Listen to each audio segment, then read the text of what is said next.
Hello everyone, my name is Iraj Karka. Today I'll be presenting everyone about the action of innate immune system. Again, to begin, my name is Iraj Karka. I am a student currently taking the course Bio 525, which is Concept of Medical Microbiology with Professor Carol Hoban at Grand Canyon University. Let's go ahead and review the table of contents for today. The table of contents, these topics are the discussion and there's slides. So there's slides associated with each of these topics here. So if you have any questions in the middle of the presentation and you want to go back to the other you want to go back to the table of contents, you're able to do that by a hyperlink. So for instance, if we add um, chemical barriers, you wanted to go back to the table of contents, there's a button on the top right corner for your ease to go back to the table of content, just so you're able to direct yourself to different topics as you please. So let's go ahead and follow along. Before we begin, before I go into depth about innate immune system and its description and its purposes, I do want to define a couple terminology, as this will be very common use words throughout the presentation. So let's go ahead and begin. Phagocytosis. Phagocytosis are is a process used by it's used by various cells that are phagocytotic cells. These cells are able to engulf a molecule or large particles by itself in a process known as phagocytosis. So the diagram here illustrates how these cells, such as macrophage, is able to see a virus in this example, and is able to engulf that virus, surrounding it completely and taking it inside its cellular membrane. And with the help of lysosome, is able to degrade that virus or the waste molecules, or the molecules, not just virus, but the different pathogens, right? And it will create waste materials which will be sent back out to the system for body to flush it out. So it's in a different sense, phagocytosis means to eat or ingest cells, right? Ingest a molecule or particle by the cell. So phagein means eat, site is for cell, and osis means process. It's a process of ingesting or eating a molecule or particles by a cell. So another term that I used just earlier was pathogens. So pathogens are any living organism that are harmful, that are very harmful to our bodies, and these harmful pathogens cause disease.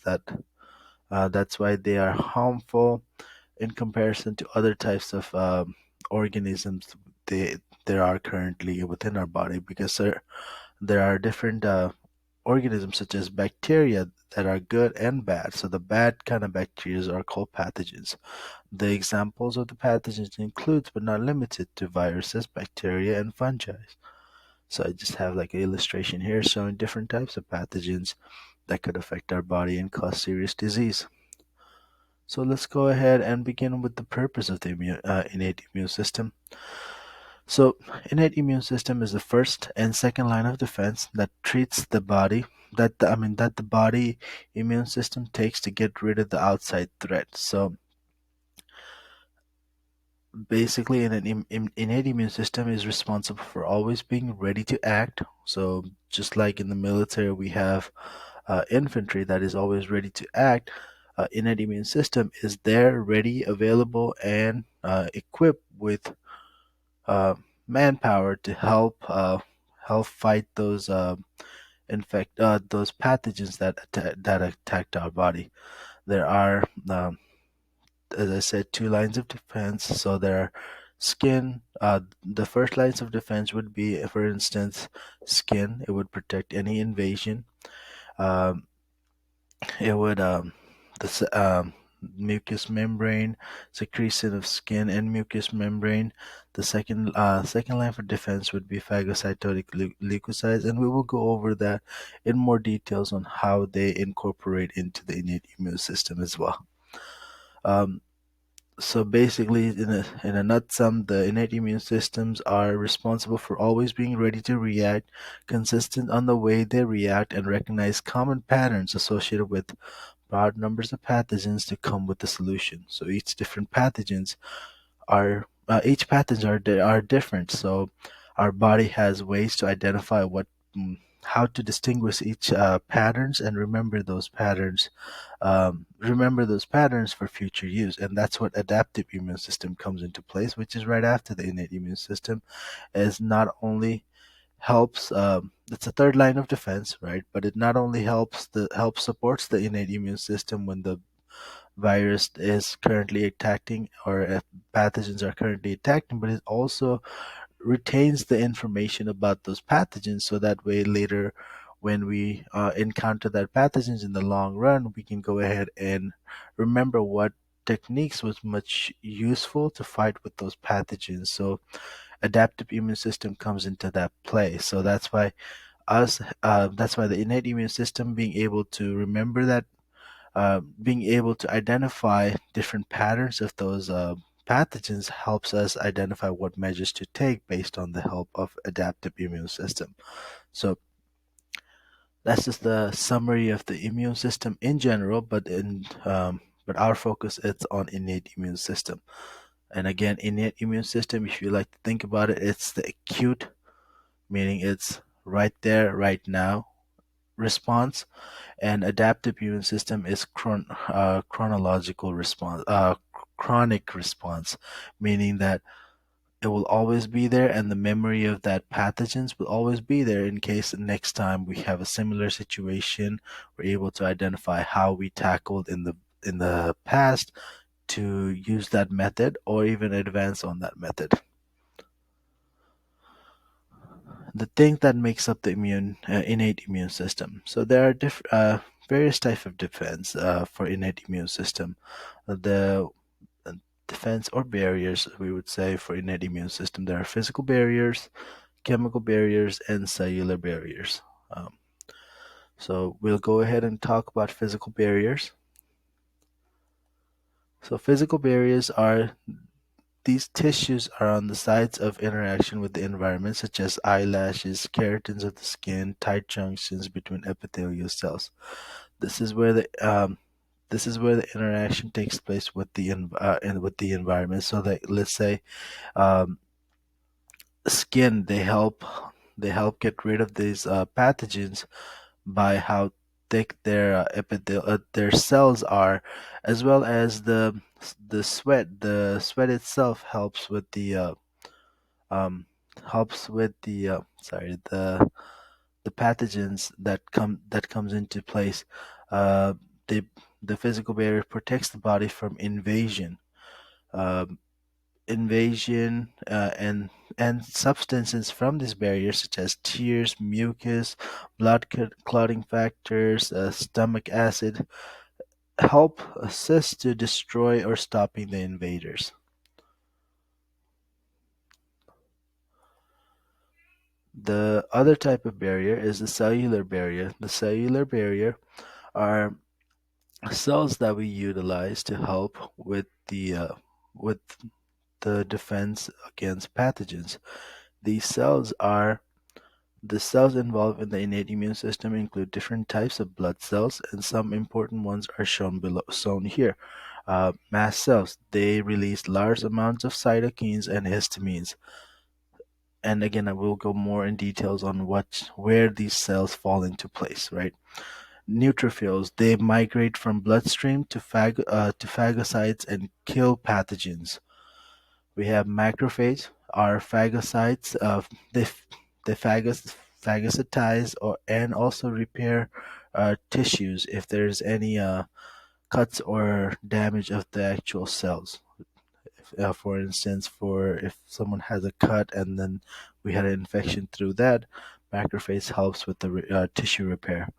Monocytes, these are the precursor of macrophage. They travel through the blood vessels and they're small, so they're able to go through various small areas of the vessels, and then Later, they can go ahead and differentiate into macrophage to proceed with the function of macrophage are described. Dendrites. These are cells that not only help with the attacks, but they also retain information so that they can go ahead and transfer the information into our adaptive immune system, so that way they can retain that information of that pathogen. So what they would do is they would take antigens that are different for each pathogens, and they take those antigens to the to the lymph nodes, so that way our cells, the T cells as well as the helper T cells and the B cells, are able to retain the memory of the pathogens. Natural killer cells, they detect and kill stressed or infected host cells by releasing the proapoptotic molecules such as perforin and granzymes. Centennial cells. In the other words, these are all the cells. And centennial cells are is another word of saying all these different types of cells that help with the innate immune system. These cells use innate immune system receptor to recognize pathogens using patterns. An example include toll-like receptor.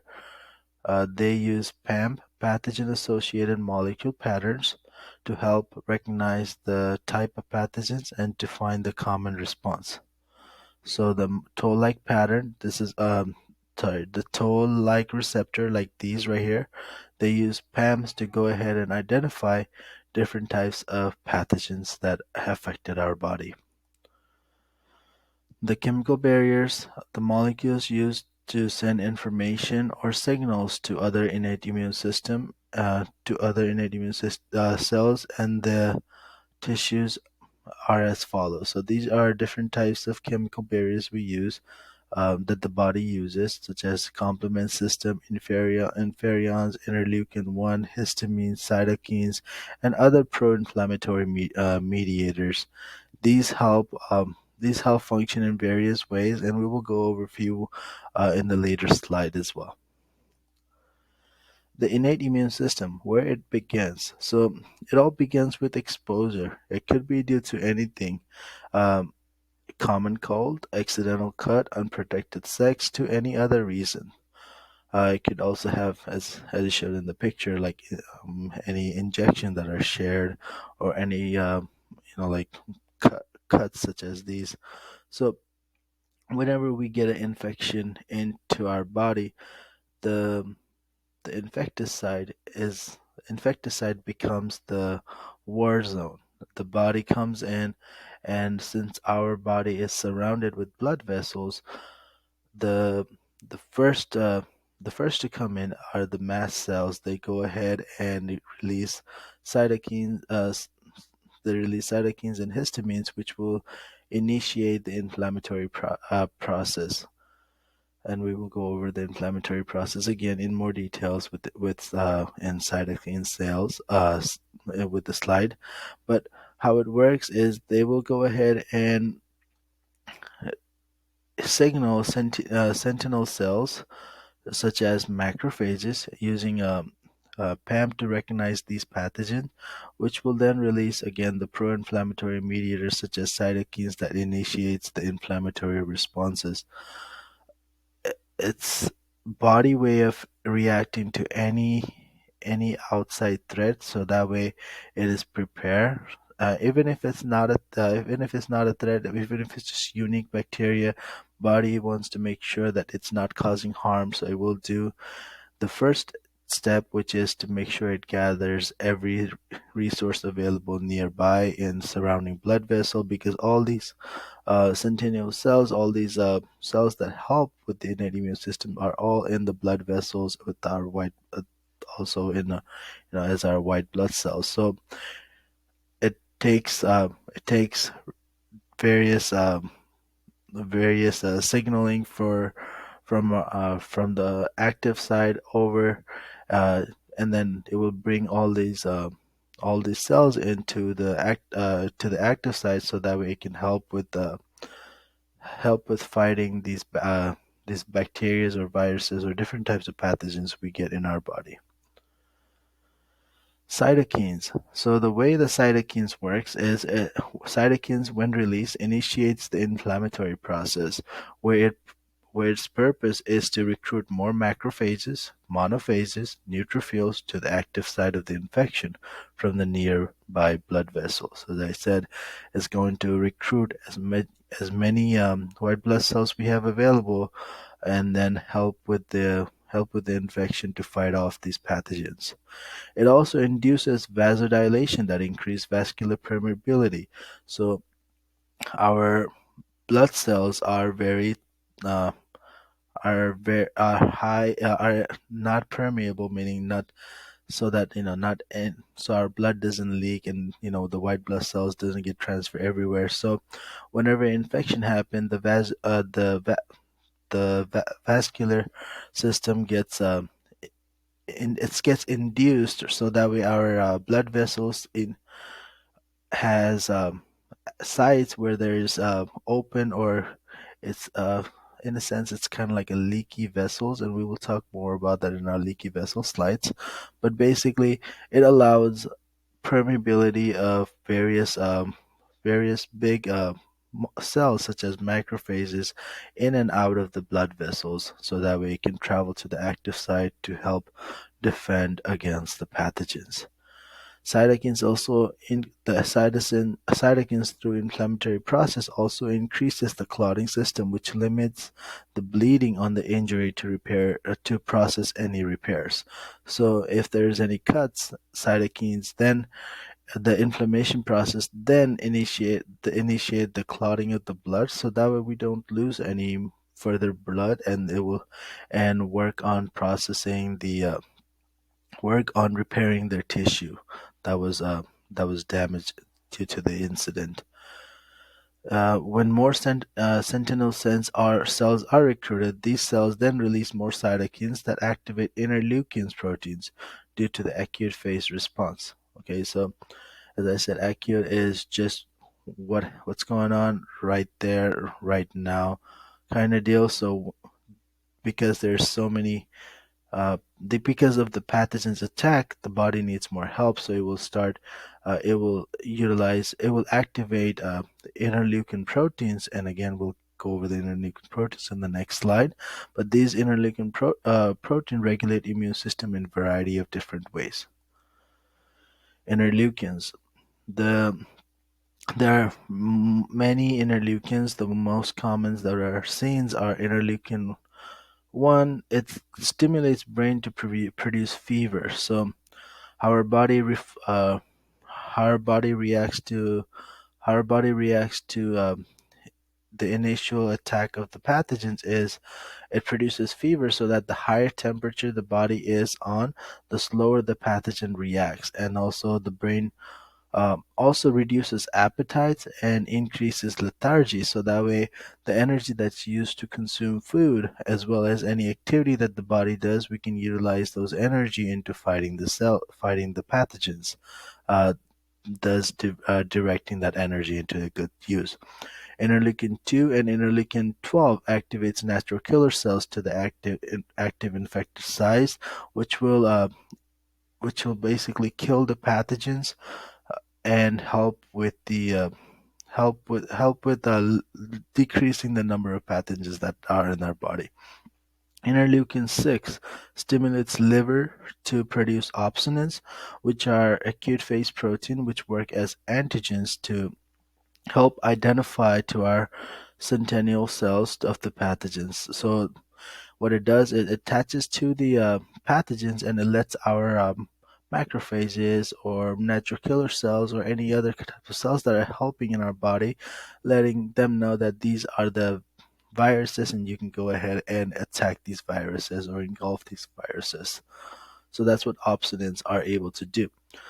Um, Interleukin 8 recruits more neutrophils to the active sites of the infected site. So they again help with um, more process of fighting against the pathogens. These are all regulated through activation of the tumor necrosis factor alpha. So since they're so when the tumor necrosis factor alpha is activated, there this is able to regulate different types of interleukins. And as I said, there are different so many other interleukins that are available through our body. However, these are the most acute, most right away response that our body does. The leaky blood vessel. The leaky blood vessel is when, as I explained earlier, we're going to see that leaky blood vessel. And I wanted to put this in an illustration. I wanted to grab this illustration so that way we're able to visualize how this, what the layer of the blood vessel looks like. So right here on a normal vessel, the layers are very squeezed in. So the outside of the blood vessel itself is very squeezed in and very tight, so it doesn't allow any fluids to travel through. However, in infection, the the vessels are not as tight, so what it does, it allows macrophages to squeeze in and out, or as well as other types of white blood cells to squeeze in and out of the blood vessel, so that way it can use the blood vessel as a travel network and go through the active site much faster, and then help with the infection. So basically, the release of pro-inflammatory molecules will include the blood vessel and stimulate the blood vessels to be leaky. Therefore, the connection between the outer layer of the blood vessel endothelial cell is looser, which allows movement of the molecules to and from the tissue. So it's not about just being open to get in and out of the blood vessel, but it's also traveling too, because blood vessel is it's a long way, but it's a much faster way throughout our body. This allows the signal molecules to disperse through the nearing environment to attract attention of the reinforcement cells and circulating complements protein. So this not only just allows macrophages or the other cells to come in and out, but when there's an infection, the signal molecule is what recruits these macrophages. So they will travel through the blood vessels, try to get all hands on deck to get to the active site to fight these pathogens. The circulating proteins will travel from blood into the tissues and bind and kill the pathogens that are present, while the reinforcement cells are on their way, which are signaled by cytokines, chemokines, and histamines. So last but not least, the migration of the cells. So neutrophils migrates to the tissue after it detects the pathogens, then ingests and kills the pathogens. Once the neutrophil has served its purpose, these cells will expire and be dead. Monocytes starts by migrating to the tissue, then it differentiate into macrophage. Remember, I was telling the monocytes a precursor of the macrophage. So when it starts migrating to the tissue, they are very small, and then they will go through the differentiation and they will differentiate into macrophage, turn into macrophage, and these macrophage phagocytes the pathogen and also the dead cells such as neutrophils. These create homeostasis in the tissue environment, so that way the dead cells don't be too acidic, and then these monocytes, these macrophages, are able to control that level of pH in our body. Lastly, dendritic cells ingest proteins that were created by the pathogens, also known as antigens, and take that antigens or the information to the lymph node, where it will be processed, and the DNA materials from that antigens, the B cells will go ahead and retain it for its memory, and then the T cells will be activated for that antigens, and it will proceed with other processes such as reinforcements for the innate immune system, as well as other process of the helper T cells. This sums the presentation for the innate immune system. The citations that I've used are in the page with works cited. If you have any questions, please feel free to post any questions on the discussion board, and I'll make sure to respond to your question within a timely manner. And then if you have any